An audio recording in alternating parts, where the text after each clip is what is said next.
Hi, and welcome to the Mighty Matt podcast. I'm your host, Matt Sterling. I am delighted to have my friend Rachael Miller on the podcast today. I just met Rachael. I was at an Angel City adaptive sporting event. We hit it off, and she is currently at USC. So let's talk to Rachael a little bit. So I think you know this from our emails before, but one of the reasons I'm doing this podcast is I'm getting tired of everybody being upset about DEI and coming up to you and saying, what's wrong with you? What's your disability? So I'm changing that. And I'd like to say, what made you mighty? If you want to tell me what made you mighty. I think a lot of life events have made me mighty. It wasn't one specific event, but if I had to take a moment, I think it's just the fact that I'm a triplet. And I've always had this unconditional support from my sisters and my family. Sure. So whenever like something traumatic happened or whatever, I could always turn to them. And I think that just made me mighty because I could go out and do things and try new things and know that if I failed or needed help, they were right there. Sure. And are they older or younger? Well, we're triplets, so we're the same age. And we're actually all at I'm USC, really good at biology. Yeah. Oh my gosh, that's great. Are there any other siblings outside of the triplets? No, my parents were like, we're done, which I respect because 3 at once is quite challenging. I just have an 11-year-old and that is enough. Yes. He's great though. So tell me a little bit about what brought you to USC. I'm originally from Hermosa Beach, California, which is 30 minutes from USC. So staying in the LA area was always a goal of mine. Yeah. But USC, my mom went to USC, so growing up, she was always like a Trojan football fan and all of that jazz. So she installed a lot of Trojan spirit in us. And I mean, from a wheelchair perspective, the campus isn't completely flat. There's no hills. So that was also really appealing. Now, what about the student body? Are there other disabled students that you interact with? So I will say, as big as the campus is, the disability community is quite small. I'm a part of student government. So last year I was an advocacy liaison for accessibility, and now I'm the director of accessibility. So I kind of have this giant oversight of like what the disabled community at USC looks like. Sure. And to kind of go off the mighty, it is a small but mighty community. So it's not as big as like I would expect for such a big school in LA, but you know, there are a few of us. Right now, we are trying to streamline the process for accommodations. So right now, it's quite a hefty process to get accommodations approved and have professors follow them. So we're trying to make initiatives to streamline that process. That's great. Now, your disability, did it come on later in life or from birth? Or tell me a little bit about that. Yeah, so my entire life, I was an active, healthy, typical teenager up until I was 14. And my parents can attest to this because they had 2 other girls to compare to, and I was just like all over the place. And when I was 14, I got a cold, which I thought was the flu, so I kind of ignored it because I'm not one to be taken down by a cold. So I just didn't want to go to the doctors. I refused to just let it stop me, so I continued on. Later realized it wasn't a simple cold. It just got all over and no one knew how to treat it. So it developed into a lot of respiratory issues, and that's what led me to be in the hospital for 3 months. And I was completely bedbound for about 2 years because no one truly understood what was going on. So it was very hard to treat. And by the time they kind of figured it all out, it was a little too late. Basically, I got an infection and it affected my connective tissue. So I'm a full-time wheelchair user now. Now, or what you're studying in school, does it have anything to do with sort of what you went through in your condition? A little bit. I mean, I'm on a biochem track, so I learned a lot about niche reactions in the body. But for research purposes, I'm actually interning at a lab in Stanford who is looking out. Yeah, it's really fun. I've been up there for 3 summers now. But the lab is looking at why when 2 people get an infection, one person can completely recover and it's chronic in another. So they take like a genetic approach and also some like environmental factors. So it's pretty cool. That's really cool. Now, is the lab accessible? So when you wheel in there, can you reach everything? Oh, yeah. I mean, the Stanford community is so amazing and helpful. Yeah. If the automatic door is broken, it's fixed within the hour. So their lab is really accessible. Oh, that's really cool to hear. Now, it's interesting. I mean, I think we talked a little bit about I had a MRSA infection, so Mhm, I was in the hospital for 4 months, but I couldn't walk before I got in. So I kind of, was disabled on top of being disabled. So my mhm. experience is a little bit different.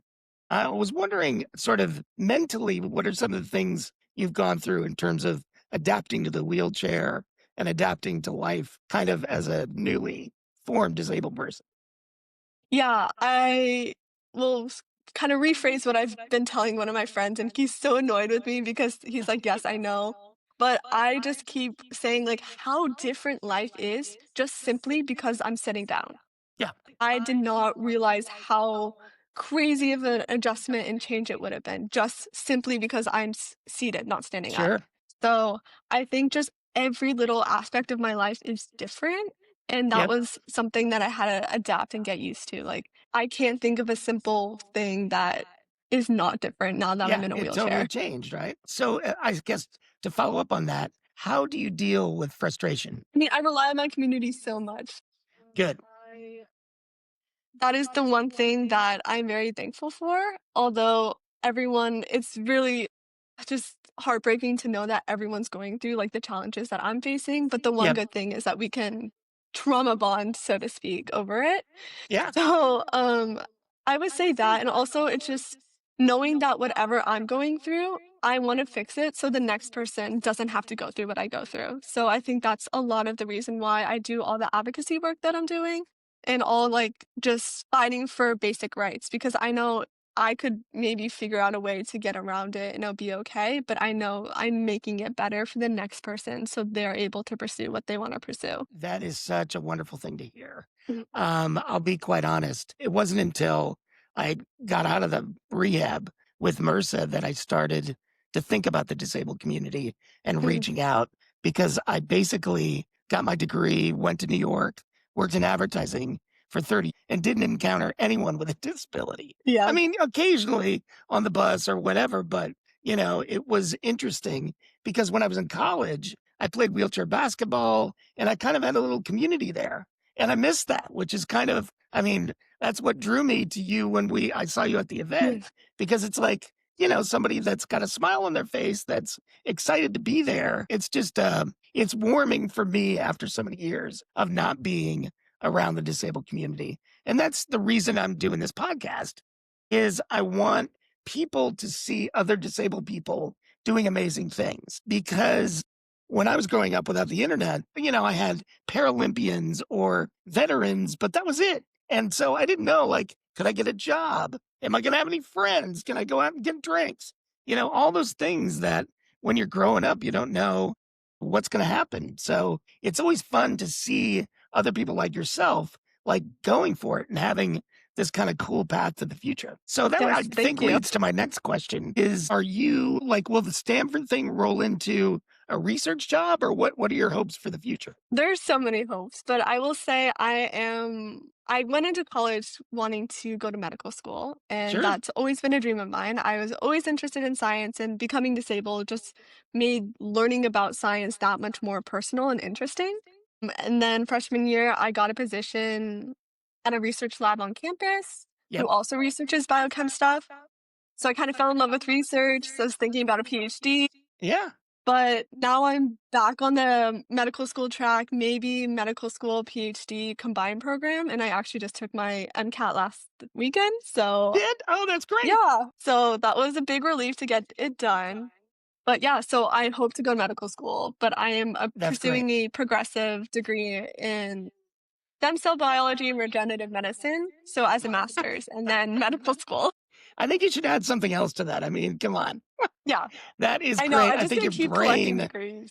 it's got to be working overtime these days. I Mhm. think that is so great. And, I think that for me, as you start to work with other disabled people as well, it's finding that track to employment to independence? Because I feel like so many people get stuck because you can get, help in getting your education, but it's that next step of what are you going to do, you know, for your career and all that. So I think you're obviously well on your way. And I cannot wait to see you shine, Thank as you. they say. So I want to have some fun now. That was really great. Thank you for sharing that information. But I want to get an update. Are your parents going to get you a car soon or what? I hope so. I think they will. Actually, one of my friends who used to be my neighbor at Yep. USC, he just got a new van, or he's in the process of getting a No, new van. So I'm gonna see if I can buy his old van from there him. you go. There you go. I'll have one for you in a couple of years if you don't have one. And then what do you do for fun? Just outside of studying? I will say school kind of takes over my life, but for Yeah, you do. fun, I love to go swimming. Oh, So I've been a swimmer my entire life. I did junior guard training when I was younger. So finding a way to get back in the pool was a big goal of mine. And sure. this past year, it kind of came into fruition. So I'm Yeah, really excited. So swimming's a big thing. I think just like hanging out with my friends and finding new restaurants around LA, that's a sure, big sure. thing. And What's the then last good recently, restaurant you were at? I will say it's my most recent favorite, but it's called Thai by Trio and it's by Oh, USC. So it's like this nice little restaurant that's a yep. couple blocks away. So Oh, it kind of sweet. So feels it's like you're close. out of the bubble. Yeah, that's great. Here's another question for you. What was the best trip you've taken so far? I would say it's kind of silly, but it was during the summer. It was Yep, like maybe a month into summer.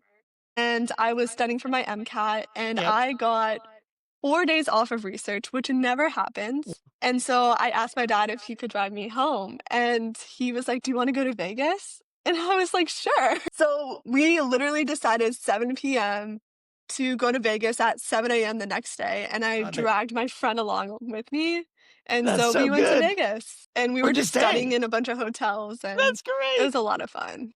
That's great. Vegas is hilarious and so Yeah. much fun. What is you've been in a chair long enough? What is the weirdest question anyone's ever asked you in the street, like a stranger? I feel like maybe it's not a question, but I was just in Trader Joe's as one is, waiting in line, and the line is terrible because it's Yeah, all the students cramming into this small Trader Joe's. And this one sweet girl came up to me and she goes, "The line is so long. Where's my wheelchair to sit down?" And I just kind of look and like, okay, let me I disable you get and it. see how you like it.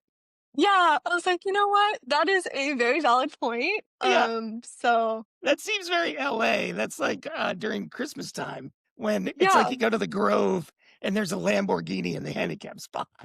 Yeah, and I'm just like, "Okay." But what's really interesting is I would always talk about these experiences with my friends, and we live in LA, so we get a lot of kind of population density, and my friend, he's also in a wheelchair, and Yep. he's never gotten the comments that I've Really? gotten. So I'm like, maybe it's something about my personality?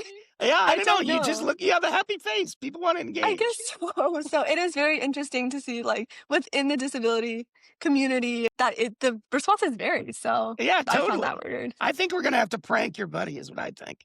I think we have to. He kinda deserves it. Yeah, he totally does. Okay, here's one final ridiculous question. If you were cloned, now you're working the lab, you Mhm. know what this means. So there are two of you. What question would I ask you to see if you were the real Rachel Miller? It's so funny, but I love peas. It is my favorite food, and I eat peas, like, to a ridiculous extent that my friends are just like, "Are you eating" like, "I know it's you because you've eaten peas today for breakfast." Like, No I have way. this thing where it's, like, I after love a it. really long, stressful day, I heat up a bowl of peas, I put it next to my bed, I go take a shower, I go lay in my bed, and I eat that bowl of peas. Yes. That's how I do it. That is the perfect answer for this. And I have a recipe for you. It's essentially you take onions and then you put some pasta water in there and some pepper and then add the peas and then add pasta. And then you add cheese on top of Ooh, it. I Yeah, might I'll just have send to you the make that. recipe. It's Yes, unbelievable. please. Yeah, for sure. But I yeah. love peas. And it's funny because I'm weird this way. I started cooking since I got out of the hospital. So I get proud of what I made. So I post all these pictures. And every time I post something with peas, like, I don't like peas. Yeah, no one You're likes going to peas. love I'm them. like, what? Yeah, I do. That's awesome. Well, listen, thank you so much for taking the time. You are incredible. I cannot wait to see the giant things you're going to do.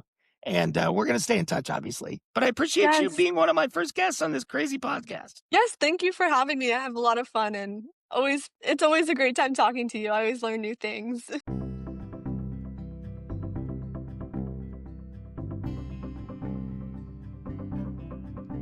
I hope you enjoyed that episode, and I hope you'll click like and subscribe so you can meet the mighty.